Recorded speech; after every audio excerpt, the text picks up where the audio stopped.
सासू माँ दहेज में मकान भी दे देते। नई नवेली बहू साक्षी को आए हुए महीना भर भी नहीं हुआ था, पर पता नहीं क्यों चेहरे पर नूर नजर नहीं आता था। शायद किसी बात से नाराज है। हर पल यही प्रतीत होता था। सास सुशीला जी ने कई बार पूछने की कोशिश भी की, पर हर बार साक्षी टाल जाती थी। सुशीला जी भी यह सोचती रह जाती कि क्या पता अभी अभी शादी हुई है, नए घर में मन लगने में भी वक्त लगता है, इसलिए शायद बहुत ज्यादा बोल नहीं पा रही और चुप चुप रहती है। एक दिन अचानक बिना बताए ही साक्षी को लेने उसका भाई आ गया। अभी नई नई शादी हुई थी, इस कारण से सुशीला जी ने भी मना नहीं किया। बहू के जाने के बाद सुशीला जी ने अपने बेटे प्रमोद से कहा, बेटा क्या बात है, बहू चुप चुप ही रहती है और चेहरे से भी लगता है जैसे कोई नाराजगी हो। कोई बात है क्या? पता नहीं मम्मी, मुझे तो ऐसा कुछ नहीं लगता, प्रमोद ने जवाब दिया। शायद मेरी गलतफहमी हो, पर फिर भी एक बार मन टटोल कर देख, क्या पता जो मुझसे ना बोल पा रही हो तुझसे बोल दे। ठीक है, जब आएगी तब बात करके देख लूंगा, कहकर प्रमोद अपने ऑफिस चला गया। शाम को जब प्रमोद घर आया तो देखा सुशीला जी उदास बैठी हैं। उन्हें यूं उदास देखकर प्रमोद ने पूछा, क्या हुआ माँ, आप ऐसे उदास क्यों बैठी हो? प्रमोद के सवाल पर सुशीला जी ने उसकी तरफ नजरें उठाकर देखा और कहा, बेटा कल संडे है, तू एक काम कर, तेरा सामान मेरे कमरे में शिफ्ट कर ले, मैं तेरे कमरे में शिफ्ट हो जाती हूँ। अरे अचानक से कमरा शिफ्ट करने की बात कहाँ से आ गई, और क्या परेशानी है जो कमरा शिफ्ट कर रहे हो? प्रमोद सुशीला जी के पास बैठता हुआ बोला, बेटा मैं अकेली तो जीव हूँ, तेरे पापा है नहीं, भला इतने बड़े कमरे का मैं क्या करूंगी, इसलिए बड़ा कमरा तू ले ले और मेरा सामान तेरे कमरे में शिफ्ट कर दे। अरे माँ रहने दो, क्या जरूरत है, आराम से रह तो रहे हैं, वैसे भी साक्षी है नहीं, वो क्या सोचेगी, और लोग साक्षी के बारे में क्या क्या बातें बनाएंगे। आते ही सास को उसके कमरे से निकाल दिया। प्रमोद हंसते हुए बोला। उसकी बात सुनकर सुशीला जी चुप हो गई, पर दूसरे दिन प्रमोद के पीछे पड़कर उन्होंने कमरा शिफ्ट करवा ही दिया। जब सब सामान कमरों में शिफ्ट हो गया तो सुशीला जी बोली, बेटा एक काम कर, तेरे ससुराल से जो सोफे आए हैं वो भी यही कमरे में रख ले। उनकी बात सुनकर प्रमोद बोला, माँ तुम्हारे दिमाग में क्या चल रहा है, पड़े रहने दो ना बाहर, मेहमान आएंगे तो बाहर बैठने के काम में आएंगे। अरे पर वहां हमारे अपने भी तो सोफे हैं ना, वो रख लेंगे हॉल में। अरे माँ कैसी बात कर रही हो, नए सोफे हैं, हॉल में ज्यादा अच्छे लगेंगे।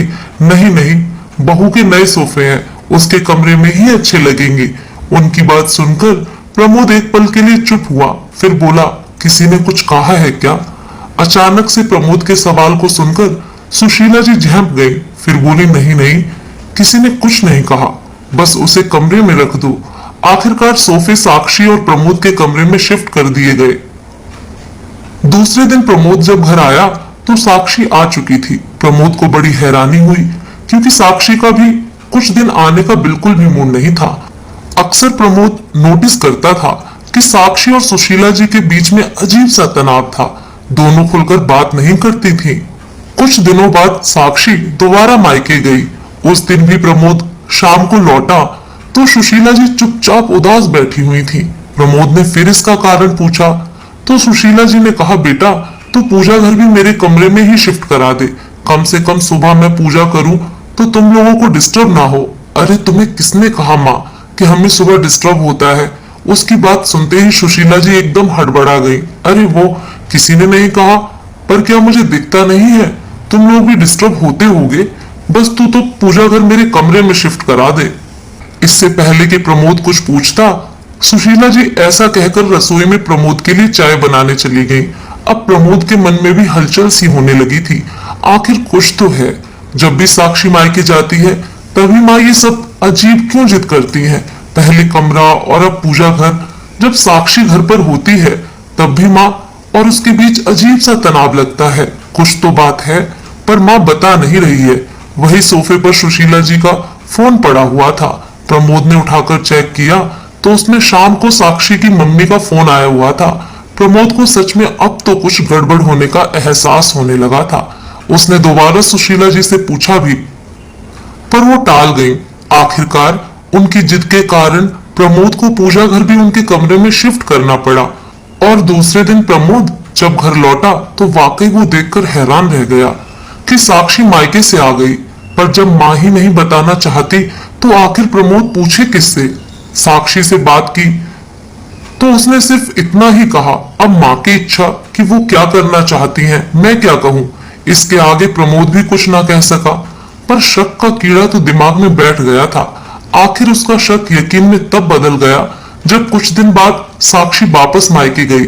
इस बार सुशीला जी ने प्रमोद से साक्षी के दहेज में आया हुआ टीवी साक्षी के कमरे में लगाने को कहा। इस बार प्रमोद बिगड़ गया। ये क्या है माँ, आखिर ये क्या लगा रखा है आपने? जब भी साक्षी मायके जाती है आप बस यही बात करने लग जाती हो, इसको यहाँ सेट करो, उसको वहां सेट करो। आखिर चल क्या रहा है आपके मन में, बताते क्यों नहीं हो? प्रमोद को इस तरह चिल्लाते देखकर सुशीला जी की आंखों में आंसू आ गए और वह लगभग रोती हुई बोली, बेटा मैं तो बस ये चाहती हूँ कि तुम दोनों खुश रहो। आखिर मेरी उम्र ही कितनी बची है, मेरे कारण तुम्हारा घर ना बसे, मैं ऐसा कभी नहीं चाहूंगी। सुशीला जी की बात सुनकर प्रमोद हैरान हो गया। फिर बड़े प्यार से सुशीला जी से बोला, माँ सच सच बताओ हो क्या रहा है? सुशीला जी ने रोते रोते उसका हाथ पकड़कर कहा, बेटा पहले वादा कर, तू मुझे छोड़कर नहीं जाएगा। मैं अकेली कैसे रहूंगी तेरे बिना, तेरे पापा भी नहीं है। भगवान के लिए मुझे वृद्ध आश्रम भी मत छोड़ना बेटा। मैं तुम लोगों को परेशान नहीं करती हूँ, पता नहीं सब कुछ अपने आप हो जाता है। अरे माँ कैसी बात कर रही हो, जो भी है खुलकर बताओ। और मैं क्यों छोड़कर जाने लगा आपको? मैं कहीं नहीं जा रहा, मैं आपका बेटा हूँ, आपके साथ ही रहूंगा। और कौन कह रहा है आपको कि मैं आपको वृद्ध आश्रम छोड़ने वाला हूँ? ये घर आपका है, जिस दिन आपको ऐसा लगे मुझे घर से निकाल देना।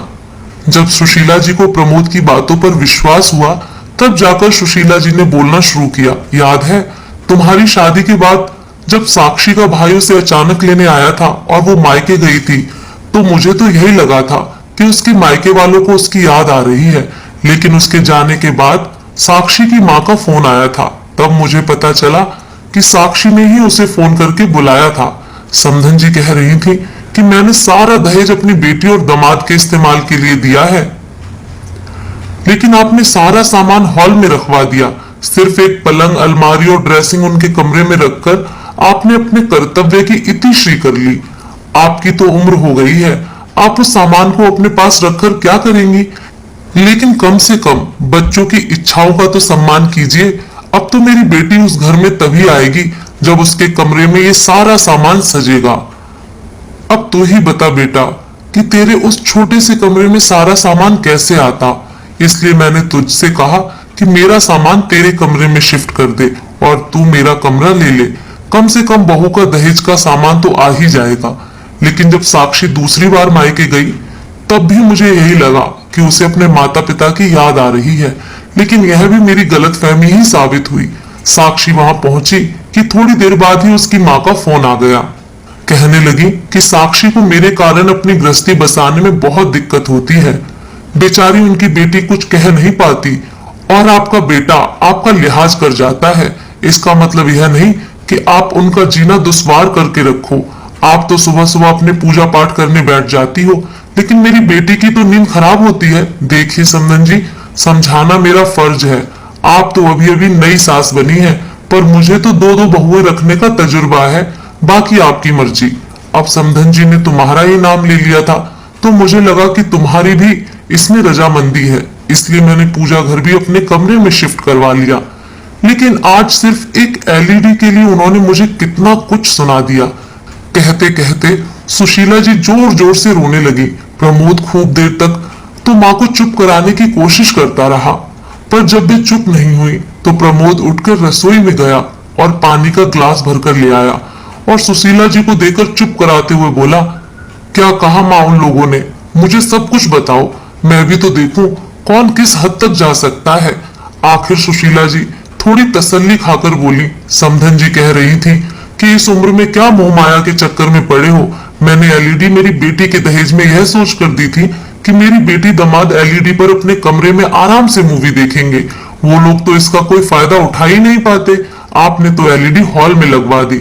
मेरी बेटी दामाद की मूवी की जगह इस पर आपके सत्संग चलते हैं। आपको कुछ समझ में नहीं आता कि उनकी भी जिंदगी है। अगर पानी सिर से ऊपर निकल गया तो कहीं ऐसा ना हो कि बेटा बहू आपको छोड़कर अपना बंदोबस्त कहीं और कर ले या फिर आपको वृद्धाश्रम छोड़ाए। गलती सारी आपकी ही होगी, लेकिन बदनाम मेरी बेटी हो जाएगी। अब तू ही बता बेटा, मैंने उस समय भी तुझे कितना कहा था कि एलईडी अपने कमरे में लगा ले, लेकिन तू ही नहीं माना। मेरी क्या गलती? अब तो जब भी समधन जी का फोन आता है या साक्षी मायके जाती है तो मुझे घबराहट सी होने लगती है कि अब क्या नया बखेड़ा होने वाला है। तेरे पापा के जाने के बाद मैंने बहुत संघर्ष करके तुझे पाला है। सारे रिश्तेदार साथ छोड़ चुके थे। सोचा था पूरी जिंदगी तो संघर्ष करते हुए गुजर गई, कम से कम तेरी शादी के बाद सुकून के कुछ पल जी लूंगी। पर सच कहूं तो अब मुझे बहुत डर लगता है। कहते कहते सुशीला जी के हाथ कांपने लगे थे और जीभ लड़खड़ाने लगी थी। ये देखकर प्रमोद को अपनी मां पर तरस तो वहीं साक्षी और उसकी मां पर बहुत गुस्सा आ रहा था।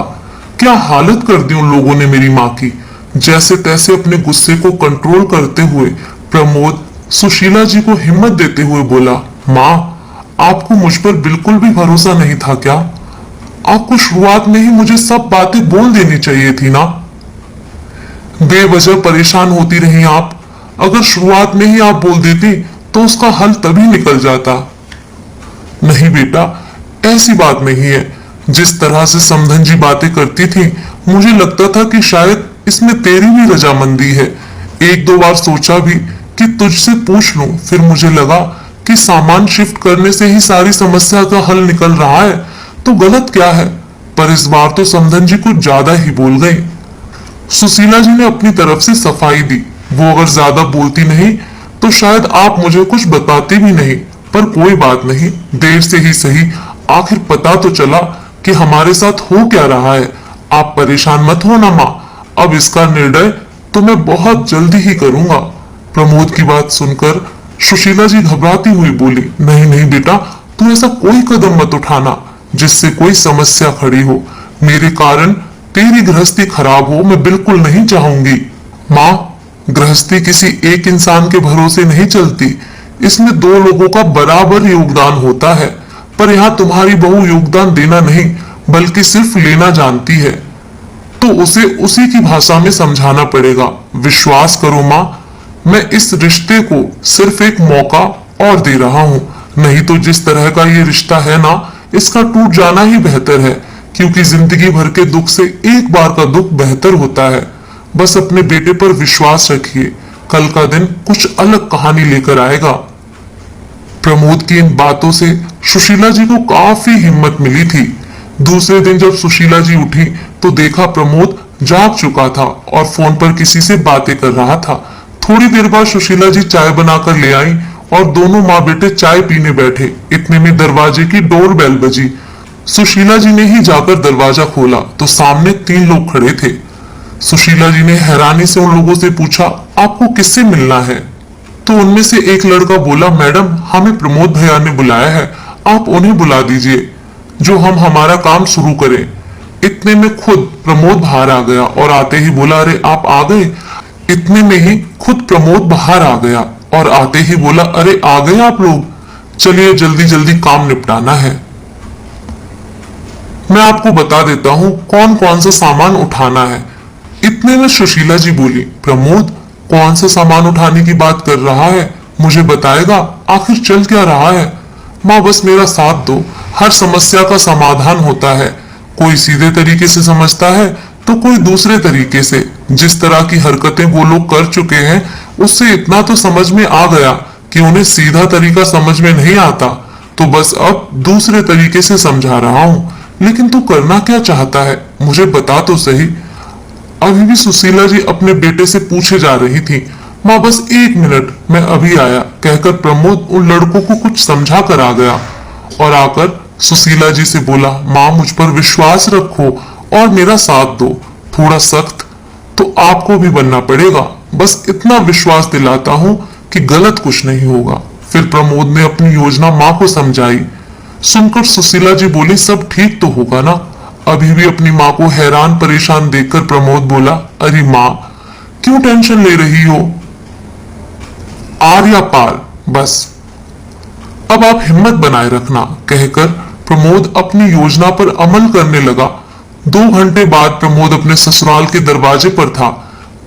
जैसे ही उसने दरवाजा खटखटाया, बड़े साले साहब ने आकर दरवाजा खोला। उस समय घर के लोग नाश्ता कर रहे थे। उसे घर आया देखकर सब लोग हैरान रह गए। साक्षी की दोनों भाभी भी रसोई से निकलकर बाहर आ गईं। वहीं खुद साक्षी और उसकी माँ उसे वहां देखकर हैरान थी। इतने में ससुर जी बोले, अरे प्रमोद जी, आप अचानक आप यहाँ, सब खैरियत तो है ना? हाँ हाँ पापा जी, आप फिक्र मत कीजिए, सब खैरियत है। इतने में बड़े भैया भी बोले, अरे खड़े खड़े सब देख क्या रहे हो? प्रमोद जी आए हैं, उनके लिए भी चाय नाश्ता लगवाओ। प्रमोद ने बड़ी विनम्रता से हाथ जोड़कर कहा, नहीं भैया, मैं नाश्ता नहीं करूंगा, अभी मैं जल्दी में हूँ, ऑफिस भी जाना है। वो तो मैं ये सामान यही रखवाने आया था। प्रमोद की बात सुनकर सब आश्चर्य से एक दूसरे की शक्ल देखने लगे। आखिर साक्षी की मां ने कहा, दामाद जी, कौन सा सामान रखने की बात कर रहे हैं आप? उनकी बात सुनकर प्रमोद मुस्कुराया और बोला, वही जो बाहर ट्रक में है। ट्रक में? सब हैरान रह गए और फटाफट निकलकर बाहर आ गए। देखा तो ट्रक में वो सामान रखा था जो साक्षी के मायके वालों ने उसे दहेज में दिया था। उस सामान को देखकर घर के सब लोग प्रश्नवाचक नजरों से एक दूसरे की तरफ देखने लगे। वहीं साक्षी कभी अपनी माँ को तो कभी प्रमोद को देख रही थी। आस पड़ोस के लोगों को वहां खड़ा होकर बातें करते देख साक्षी की मम्मी बोली, दामाद जी, ये क्या हरकत है? आप भला ये सब सामान यहाँ क्यों लेकर आए हैं? यहाँ ये सब लाने से पहले आपने एक बार भी नहीं सोचा कि हमारी क्या इज्जत रह जाएगी? देखिए बाहर सब लोग खड़े होकर कैसे बातें कर रहे हैं। साक्षी के पापा भी बोले, दामाद जी, ये सब क्या है? मुझे तो अभी भी कुछ समझ नहीं आ रहा। प्रमोद हाथ जोड़कर समझाते हुए बोला, देखिए ससुर जी, ये दहेज आपकी बेटी का है जिसे आप लोगों ने दिया है, लेकिन वो घर तो मेरी माँ का है जो मेरे पिता ने बनवाया था। अब माँ ने साफ कह दिया है कि या तो तुम अपना नया मकान खरीद लो या फिर जिसका दहेज है उसके घर पहुंचा दो। मेरे घर में इस दहेज की कोई जगह नहीं। आखिर जब से ये दहेज घर आया है, मेरा चैन और सुकून खो गया है। तभी बीच में साक्षी की माँ बोली, आप कहना क्या चाहते हैं? साफ साफ कहिए, आखिर समस्या क्या है आपकी माँ को? प्रमोद मुस्कुरा कर बोला, बस यही सासू माँ कि अगर दहेज में आप मकान भी दे देती तो आपकी बेटी को थोड़ी सहूलियत हो जाती, उसे यूं परेशान नहीं होना पड़ता और उसे बार बार यूं मायके आकर नहीं बैठना पड़ता। प्रमोद की बात सुनकर ससुर जी, बड़े भैया सासू माँ को घूर कर देख रहे थे। वहीं दोनों बहुओं की नजर भी सासू माँ पर ही टिकी थी। सासू माँ ने तो चुप रहना ही ठीक समझा। आखिर उनकी पोल जो खुल रही थी, वो भी बेटे बहुओं के सामने। उन्हें समझ में आ गया था कि प्रमोद को सब पता चल चुका है और इस बार समधन भी थोड़ी सख्त हो गई है। लेकिन इतने में साक्षी भी बोली, मेरे माता पिता की इज्जत की आपको कोई परवाह नहीं थी जो आप उनका दिया हुआ दहेज का सामान यहाँ लेकर आ गए? ये भी नहीं सोचा कि मेरे माता पिता के दिल पर क्या बीतेगी? बैठकर भी तो बात की जा सकती थी ना।